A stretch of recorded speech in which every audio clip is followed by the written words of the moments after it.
Hello friends, आज हम बात करेंगे एक ऐसे संत की जो गदाधारी विष्णु जी के अवतार थे और साथ ही साथ वह महाकाली माता के साथ बात भी कर सकते थे। हाँ, मैं बात कर रहा हूँ रामकृष्ण जी की।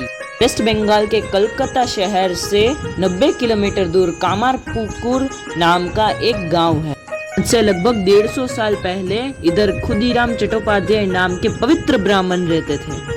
वह थे तो गरीब लेकिन ईमानदार और धार्मिक थे। गाँव के लोग इनका सम्मान करते थे। इनकी पत्नी चंद्रामणि भी सादाई का जीवन जीती थी और सद्गुणी थी। वे लोग गरीब थे लेकिन संतोषी थे। उनको रामेश्वर और रामकुमार नाम के 2 पुत्र और कात्यायनी नाम की एक पुत्री थी। 1935 में खुदीराम बड़ी तीर्थ यात्रा के लिए निकले। काशीपुरी के दर्शन करने के बाद वह हिंदुओं और बौद्धों के पवित्र धाम गया धाम आए। वहाँ का एक प्राचीन मंदिर हिंदुओं का गदाधर, जहाँ हिंदुओं विष्णु जी की पूजा करते थे, और उस मंदिर से अराउंड 8 किलोमीटर दूर बौद्ध गया है, जहाँ पीपल के वृक्ष के नीचे बुद्ध भगवान ने परम ज्ञान लिया था। खुदीराम ने गया में थोड़े दिन बिताए। एक बार तो उनकी पूजा पूरे दिन चली।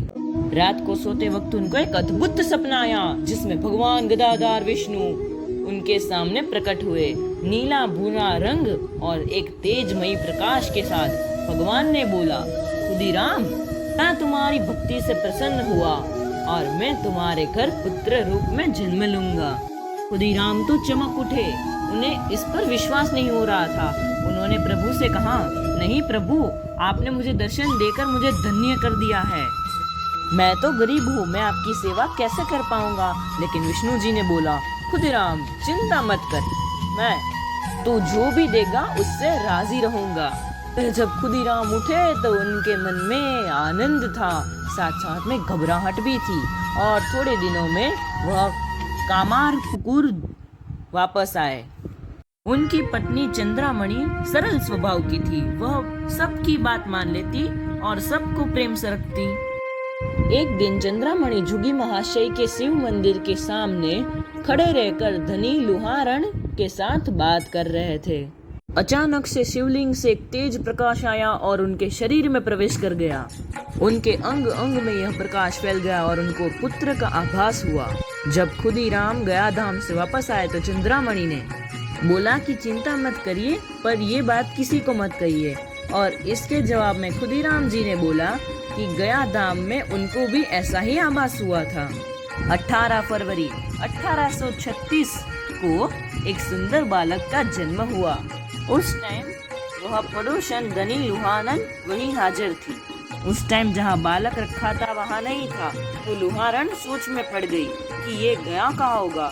तब उसने देखा कि जो चूल्हे की राख में वह लिपटा हुआ है। श्री रामकृष्ण जी के चमत्कार तो बचपन से ही शुरू हो गए थे। खुदीराम और चंद्रा देवी के आनंद का तो पार ही नहीं रहा, और उनको लगा कि भगवान श्री विष्णु ने उनके वचन का पालन किया है। खुदीराम को गदाधारी विष्णु जी के दर्शन हुए थे, इसलिए इस बालक का नाम गदाधर रखा। गदाहर बड़े होने लगे। उनका टुक नाम गदाई भी था। चंद्र देवी को हमेशा यह डर रहता कि उनको किसी की नजर न लगे।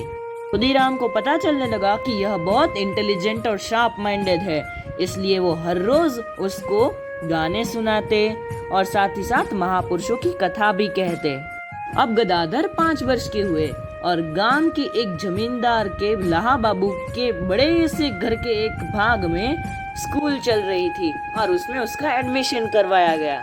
सुबह दोपहर 2 टाइम स्कूल चलती, और गदाधर जैसे छोटे लड़के क्या 2 टाइम स्कूल में रह सकते थे भला?